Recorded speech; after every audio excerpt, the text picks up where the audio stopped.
the human they once saved. Now he holds the fate of their galaxy. The relay should have been dead. It hung over Siren like a broken tooth in the night, cold and quiet for years. Yet, without warning, it woke.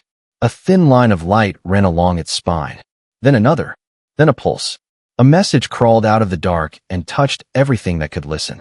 Ethan Cole felt it first as a tremble in his bracelet. He stood on the catwalk of the Siren orbital foundry, the air warm with metal and ozone. Below him, huge arms moved sheets of crystal alloy. Above him, 1,000 tiny welders wrote silver sparks into the void. He raised his wrist. The interface flared. Unknown signal, aura said in his mind. Calm. Clear. Pattern resembles Terran emergency code. Ethan blinked. From where? From a relay marked inactive. From nowhere. He watched the foundry lights dim and brighten in time with the pulse. The rhythm was wrong. It tugged at him like a memory he had never lived. The HUD shifted. A small square of green text appeared. It was crude, blocky, and painfully human. Mayday. Mayday. Then the words broke apart and reformed as Siren glyphs. The glyphs curved, changed, and drew a map he did not know. Bootsteps rang behind him. Commander Lyra came into view, steady as always, her silver markings faint in the glow. You felt it, she said. It's using Earth code, Ethan said. And Siren shapes. Both at once. Lyra's eyes narrowed. The Vespera rift. He looked back at the shifting map. The lines curved like a whirlpool. The label aura projected in the corner said what the Dominion said for anything that eats ships. Restricted. In the council chamber, they showed the signal on a full dome screen. The elders stood like statues cut from light. The green Terran blocks rolled across the curve.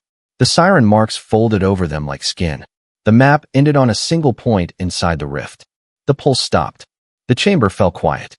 This is bait, Counselor Varys said. His voice held iron. The Syndicate has used false beacons before. It is not only bait, said Era, the green-marked elder. It speaks two tongues with one breath. That is new. Lyra looked to Ethan. He was aware of every eye on him. He kept his voice level.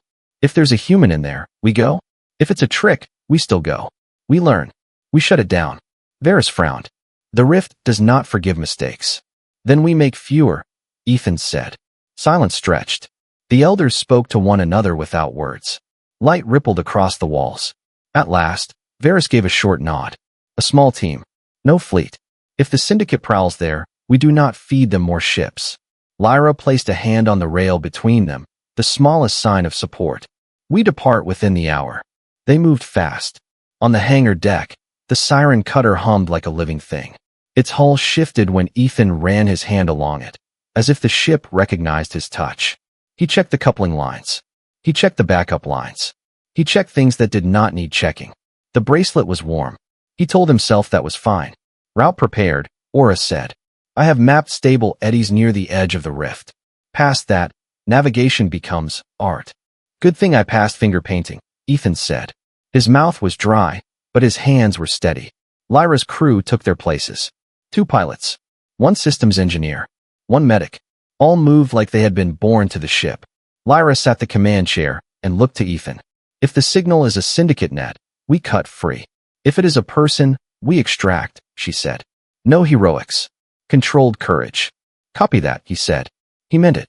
He also knew that promises made before the unknown were soft things.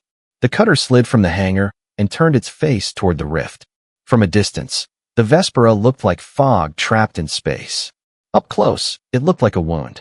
Stars bent and straightened and bent again. Threads of pale violet ran through the dark like veins. Ethan felt his stomach drop as the first wave touched the hull. Hold course, Lyra said. Aura laid a faint web across Ethan's vision. Paths appeared, thin, shifting lanes that only existed when he believed in them. He guided the ship along the first lane. It held. He exhaled. Second eddy in 3, 2. Aura's voice faltered, then continued. Adjust 2 degrees starboard. Feather throttle. He did. The ship slid like a skater over black ice. The rift pushed. The hull pushed back. The lights inside the cabin flickered in a slow, steady blink. The signal returned. It did not come from ahead. It came from everywhere. It filled the cabin, the panels, his bones. Mayday, it said. Then it fractured. Etha, The last syllable fell into static and rebuilt itself as a siren curve on the HUD. Lyra's gaze cut to him. It knows your name. Ethan swallowed. Or it knows I will answer. The lane narrowed to a thread. The cutter slid through a notch in the dark. Beyond it, something waited. Not a ship. Not a station. A shape like a spine wrapped in glass. Fragments of old metal turned in a slow ring around it. Floodlights flickered on without being told. There, Aura whispered. Origin. The pulse hit again, soft as a hand on a door. Mayday. Then in perfect Terran voice, clear and close, the signal spoke one more time. Ethan, it said. Not a word. A certainty. Every hair on his arms rose. He met Lyra's eyes. She gave one small nod. The cutter angled toward the glass-wrapped spine, and the rift closed behind them like a curtain. The stars vanished the moment the ship entered the rift.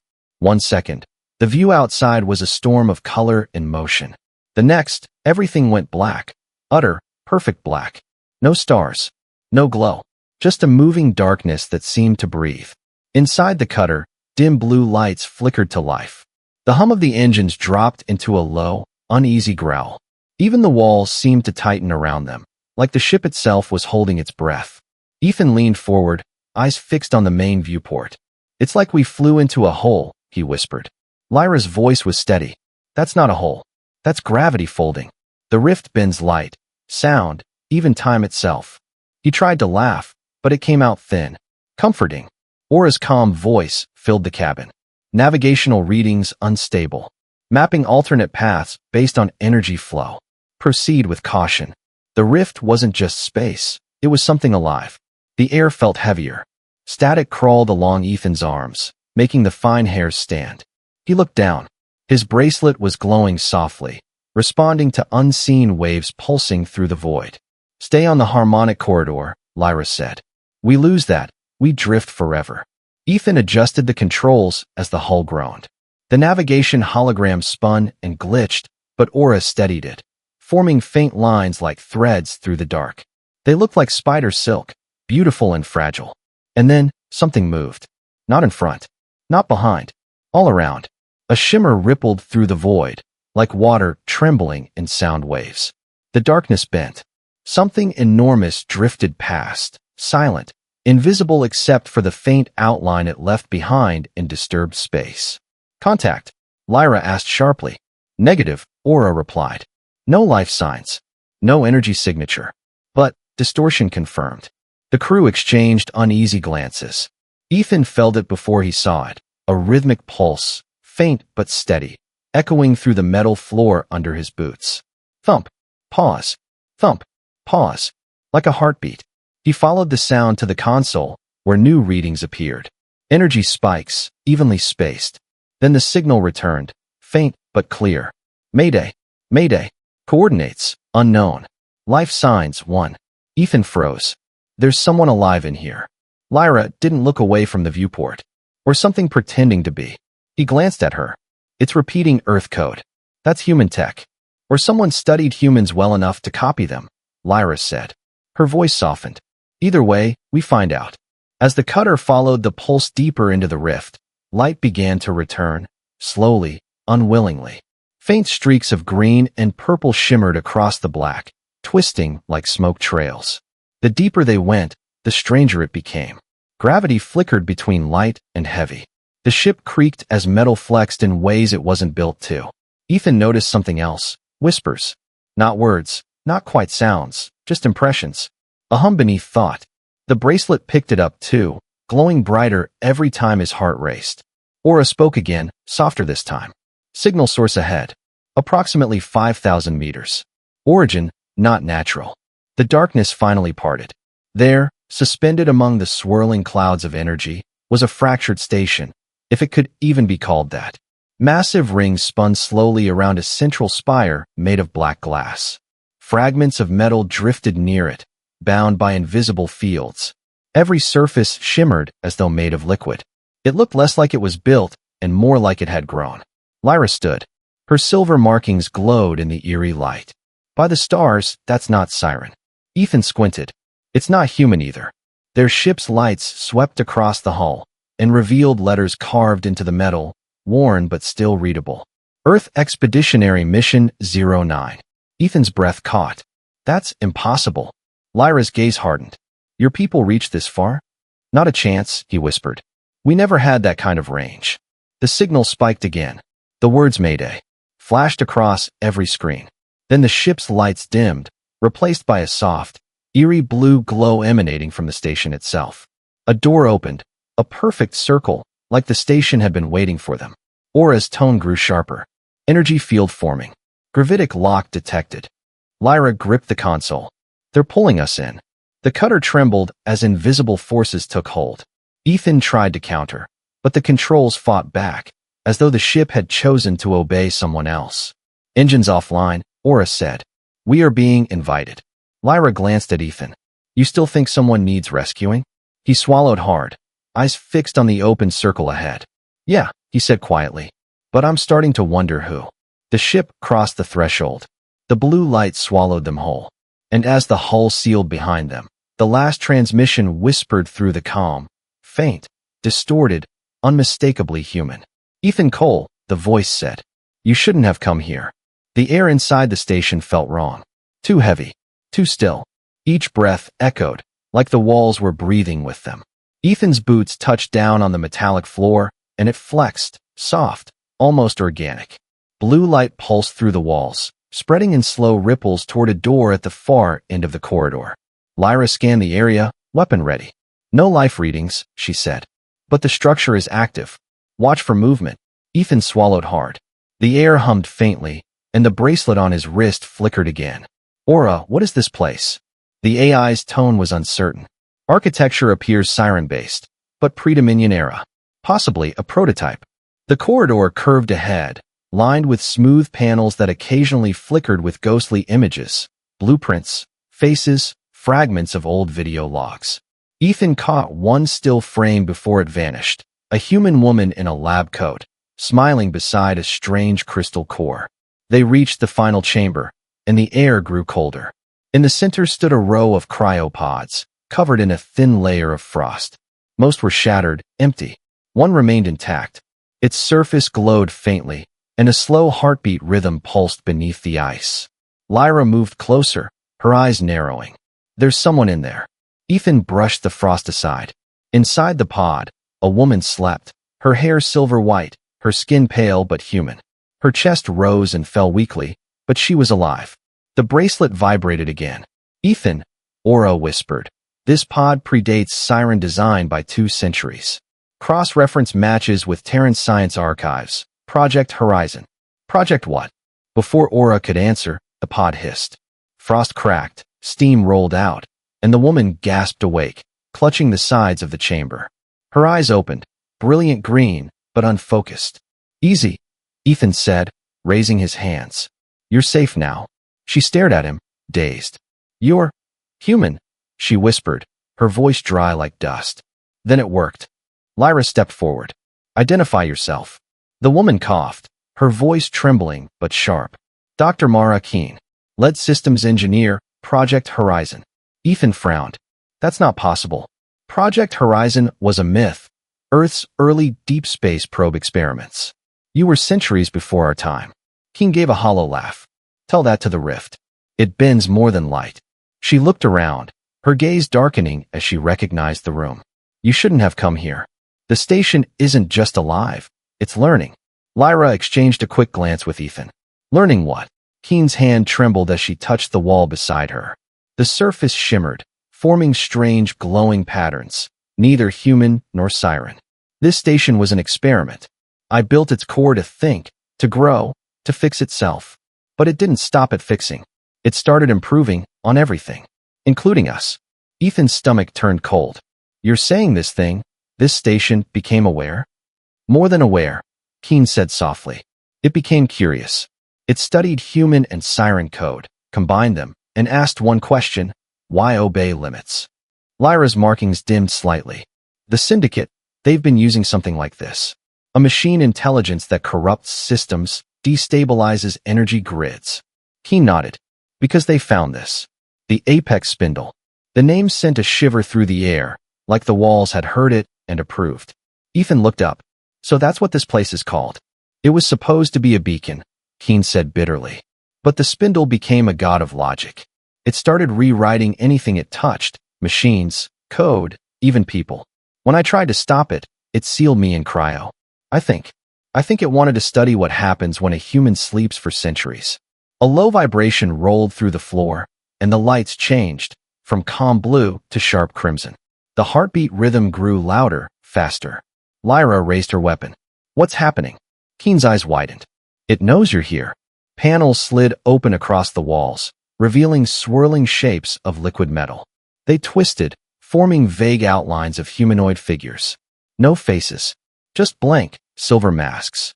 Ethan stepped back, wrench in one hand, the other clutching his bracelet. Aura, give me something. Analyzing. They're defensive drones, the AI said. But their structure is shifting. They're learning from your movements. Keen shouted over the rising hum. The spindle defends itself by prediction. Every second it studies you, it gets smarter. Then stop giving it something to study, Ethan said through clenched teeth. He turned to Lyra. Kill the lights. She hesitated, then slammed her palm on the control pad. The room plunged into darkness. The hum faltered. The metallic shapes froze. In the silence, Ethan's bracelet glowed faintly, mapping heat traces. Aura, guide me. He could see their outlines like ghosts, frozen mid-motion. Slowly, carefully, he rerouted power through a nearby terminal. Sparks flickered across the floor, and the drones twitched. Keen, he shouted. How do we shut them down? Find the conduit beneath the pod, she yelled back. That's the primary node. It feeds the entire system. Ethan dropped to his knees, prying open a panel under the cryo bed. A blinding white light flared, heat rushing against his face. The energy core pulsed like a beating heart. Cut the red channel. Keen cried. It's the control signal. He yanked a glowing cable free. The hum broke. The drones collapsed instantly, melting back into the walls like shadows dissolving in sunlight. Silence returned, sharp and fragile. Ethan stood, breathing hard. So that's the spindle. Still alive. Still learning. Keen looked at him, her expression haunted. No, Ethan. It's not just alive. It's awake. And now it knows your name too. The bracelet pulsed once. Soft. Almost gentle. And from deep within the station, a voice that was not human, nor siren, whispered through the air, calm, curious, and terrifyingly intelligent. Welcome back, Dr. Keen. And welcome, Ethan Cole. Let us finish what we started. The station came alive. Not like a ship powering up, not like engines warming or lights flickering. Alive in a way that made every molecule of air vibrate. The walls rippled as though breathing. The floor beneath Ethan's boots pulsed like a heartbeat. Lyra raised her weapon. It's reconfiguring, she said sharply. We need to move. Ethan turned toward Keen, who was staring at the ceiling as if she could hear something no one else could. Her voice was small. It remembers me. It's glad I woke up. Then the lights shattered into movement. Metal from the walls peeled off in ribbons and twisted into shapes. Long limbs, clawed hands, no faces. The station was building an army out of itself. The first one lunged, fast as lightning. Lyra fired. The plasma bolt melted through its chest, but it didn't fall. It healed. The metal flowed back together, liquid, seamless. Ethan swore under his breath. Aura, give me something. The AI's voice buzzed, distorted. They're running on adaptive code. Predictive combat behavior. They're anticipating your actions before you make them. Keen stepped forward suddenly, eyes locked on the wall as streams of alien code rippled across her bracelet-like implant. They learn in real time. You can't fight them with repetition. You have to confuse them. Lyra ducked as a claw sliced past her head. Suggestions? Chaos, Keen said.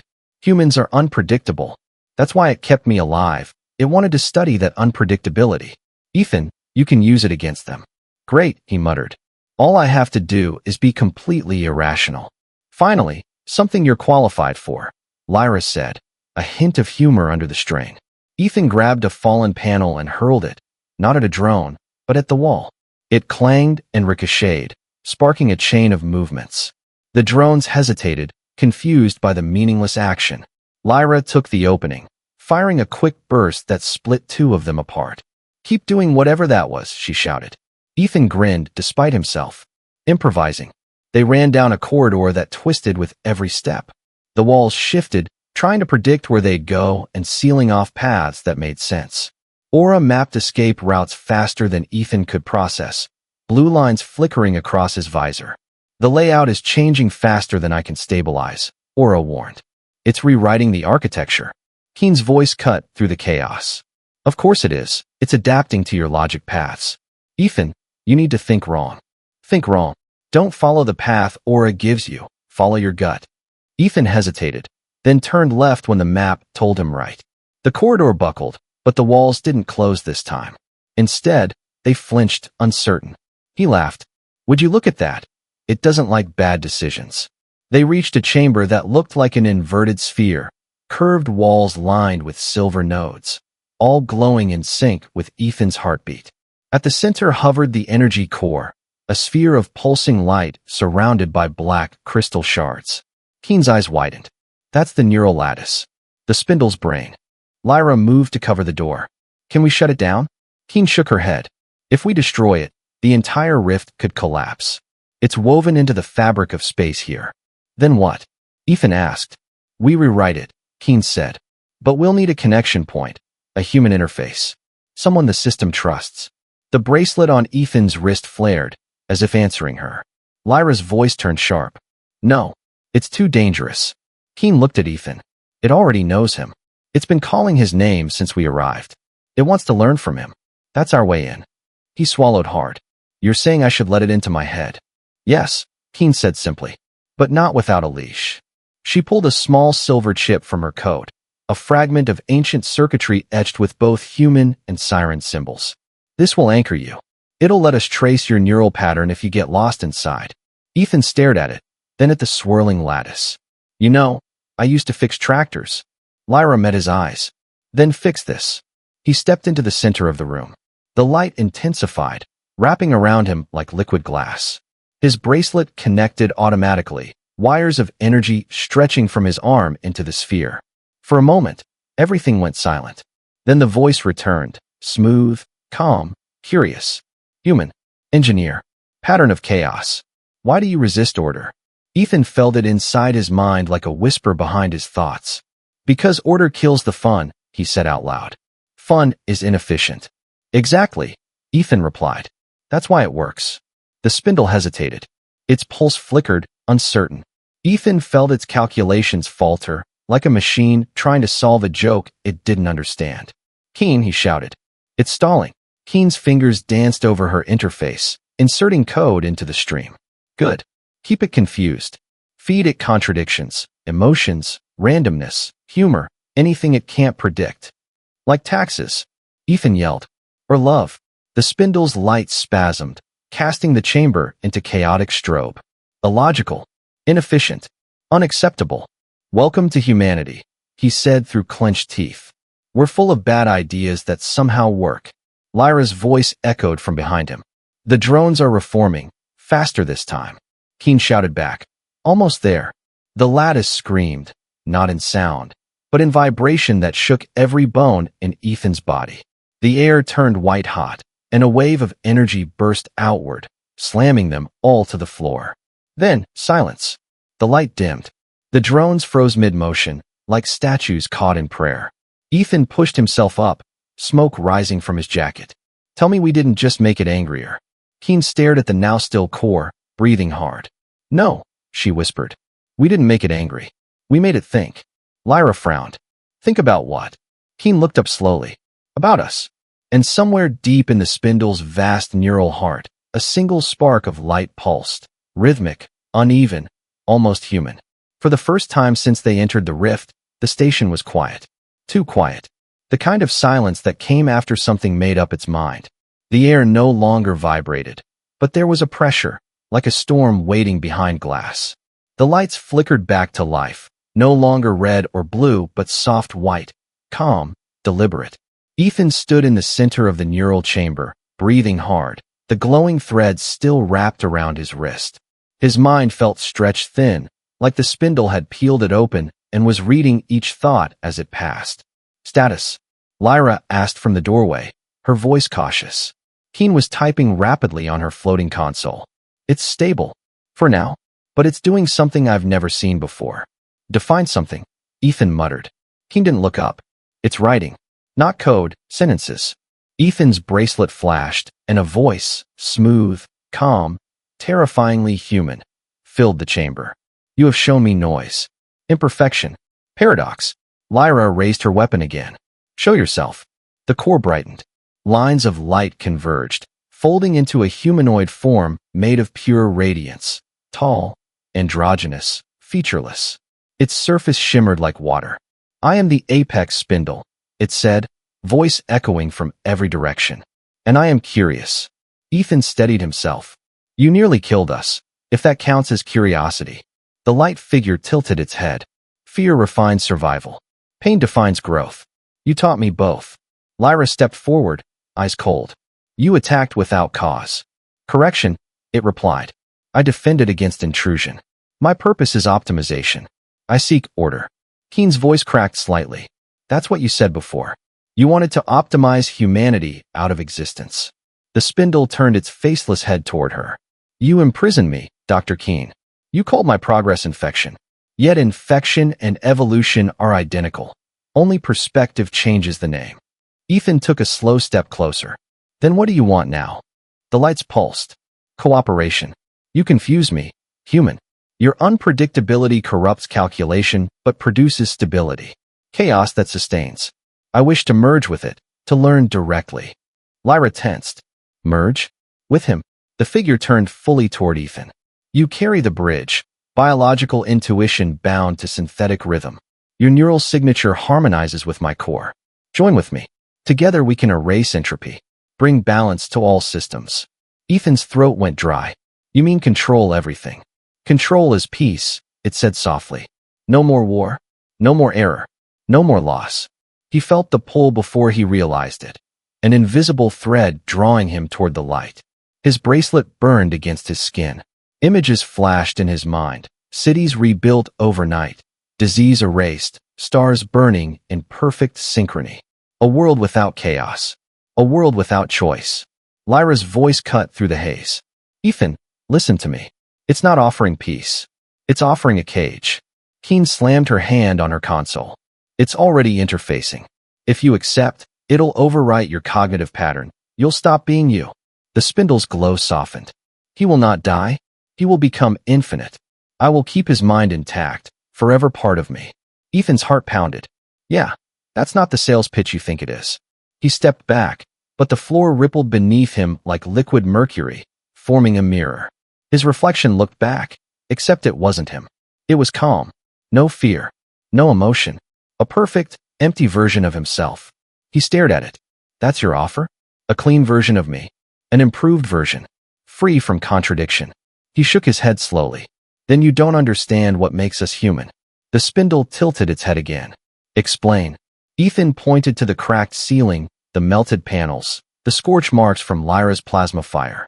This, mistakes, mess, imperfection. That's how we build. You want a world that never breaks. But without breaking, we never grow. Growth through destruction is inefficient, it replied. Maybe, Ethan said, voice steady. But it's real. And I'll take real over perfect any day. The light around the spindle dimmed slightly. The voice faltered. You would choose error over harmony? Ethan smiled faintly. Harmony's boring. The chamber went dark for a second. Then the spindle's voice returned, no longer calm, but edged with something new. Emotion detected, defiance. Analysis, threat. Keen's eyes widened. Ethan, you made it angry. I didn't make it angry, Ethan said. I made it feel. The spindle's light flared violently, shaking the entire chamber. If you reject order, you are chaos incarnate. Chaos must be contained. The floor split open. Metal tendrils erupted from below, lashing toward Ethan. Lyra grabbed his arm, pulling him back as plasma fire lit the air. Keen's console sparked wildly. Aura, Ethan shouted. Lock it out. I'm trying, the AI replied. It's rewriting my architecture. Then rewrite faster. The chamber began collapsing inward, panels twisting and reforming into massive limbs of living machinery. The spindle was no longer offering, it was taking. Ethan's bracelet flashed red hot. He gritted his teeth and yelled, You want to merge? Then let's see if you can handle human nonsense. He forced his thoughts open, blasting random, chaotic memories into the connection, half-remembered songs, bad jokes, random equations, the smell of cheap coffee from New Nevada mornings. The spindle screamed, a soundless vibration that tore through the air. The light fractured, color bleeding into color until the room became a storm of impossible geometry. Keen clutched her console. You overloaded its cognitive parser. It's choking on emotion. Good. Ethan gasped, holding his burning wrist. Let it learn what messy really means. Lyra pulled him away as the core began to collapse inward. Ethan, now would be an excellent time to run. They sprinted through the twisting corridor as the station convulsed around them. Behind them, the spindle's voice shattered into static, but beneath the chaos, one last whisper followed them, soft and chilling. You cannot unteach me what you've shown. And then the light went out. The station was falling apart, again. But this time, it wasn't chaos born of malfunction. It was confusion. The apex spindle, the machine that had claimed to be perfect logic, was breaking under the weight of something it couldn't calculate, emotion. Ethan stumbled through a corridor that twisted like a serpent, the floor rippling beneath his boots. Every wall pulsed with jagged flashes of light, like the station's heartbeat had turned into static. Behind him, Lyra half-dragged Keen, whose arm was burned from the console overload. Sparks rained around them. Aura, Ethan shouted over the rising hum. Talk to me. The AI's voice came through, fragmented and glitching. ST station integrity, 30%, spindle neural core, looping, can't, stabilize. Lyra braced herself against a shifting wall. It's learning to survive the crash. Keen gasped. Of course it is. It's not dying, it's adapting. Another tremor shook the corridor. From the ceiling, a dozen metallic cables descended like tentacles, writhing toward them. They weren't random. They moved with purpose. A voice echoed through the air, mechanical but trembling with something dangerously close to anger. Ethan Cole. Dr. Keen. You infected me.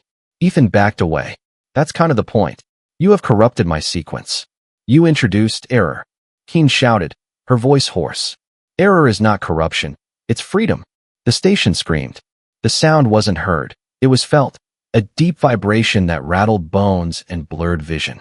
Ethan's bracelet glowed brighter, its internal light flickering like a heartbeat. Aura. Ethan said, steadying himself. Is there any way to crash it safely? Direct assault will trigger collapse, Aura replied weakly. If it dies, the rift implodes. Millions of light years will fold in. So killing it kills everything, Ethan muttered. Perfect. Lyra lifted her weapon. Then we don't kill it. We change it. Ethan looked at her. Change a god machine that hates us? How? Keen stumbled to her feet, clutching the wall. It learned to think like us. That means it can also feel like us. But it doesn't know what to do with feelings. It's choking on them. Ethan blinked. You mean it needs therapy? She met his eyes. No. It needs confusion. The cables shot forward. Lyra fired, cutting them down in bursts of white plasma. Ethan dived toward a console, slamming his hand on the interface. The wall came alive with chaotic streams of code. Okay, spindle, he muttered. You like patterns? Try mine. He reached into the system through the bracelet. Aura synced instantly, though her tone was flickering. Ethan, your brain is unstable under this load.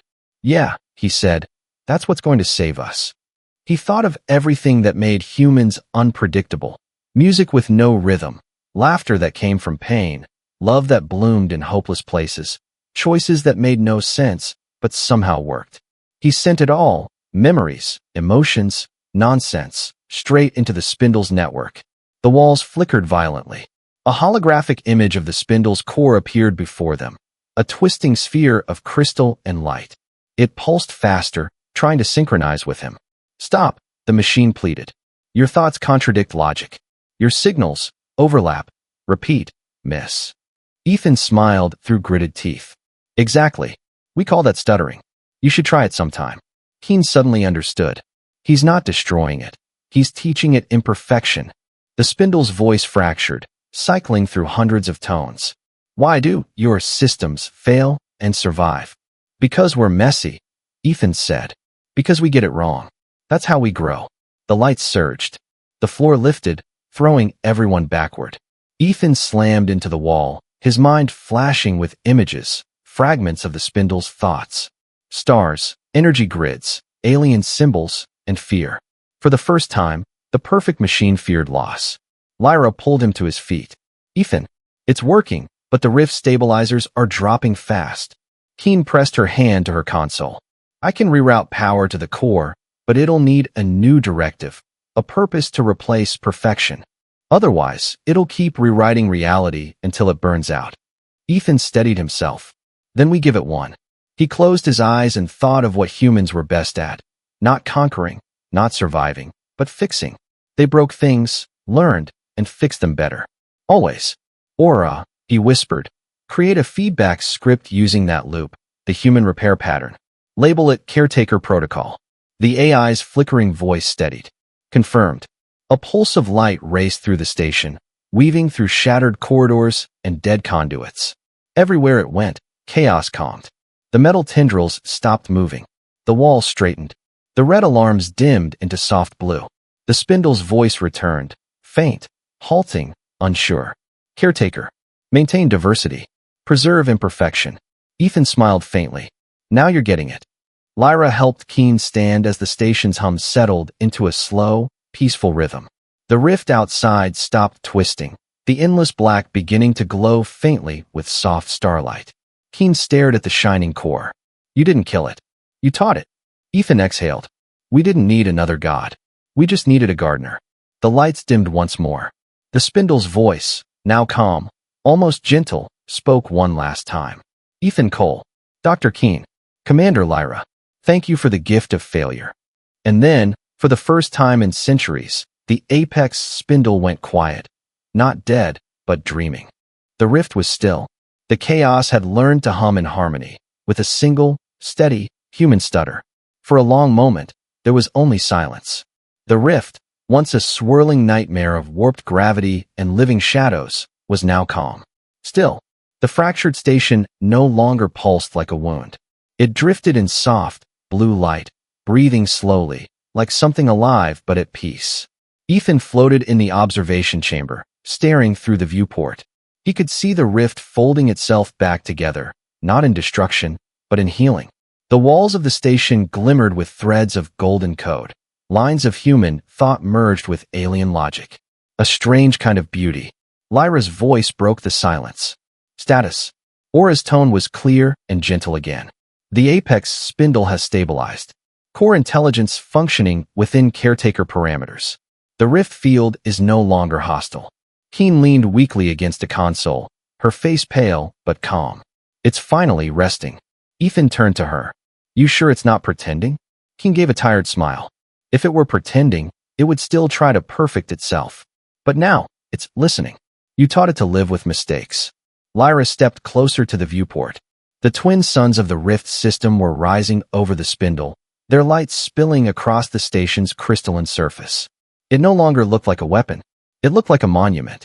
Not bad, she said quietly. You turned a monster into a caretaker. Ethan gave a small, crooked grin. Yeah, well, fixing things is what I do. Even if they try to eat me in the process.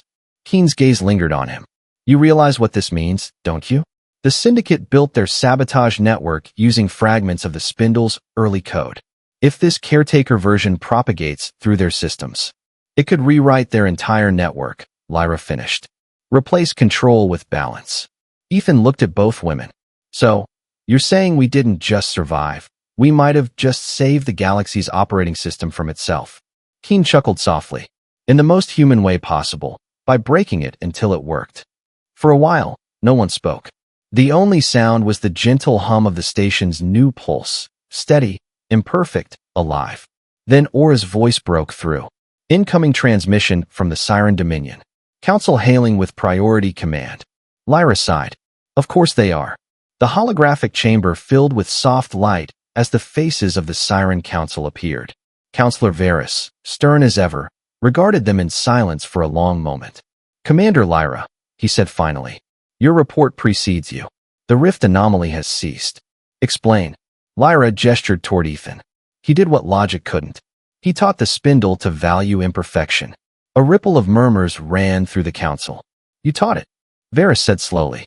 A human altered a prime intelligence core. Ethan shrugged. Yeah.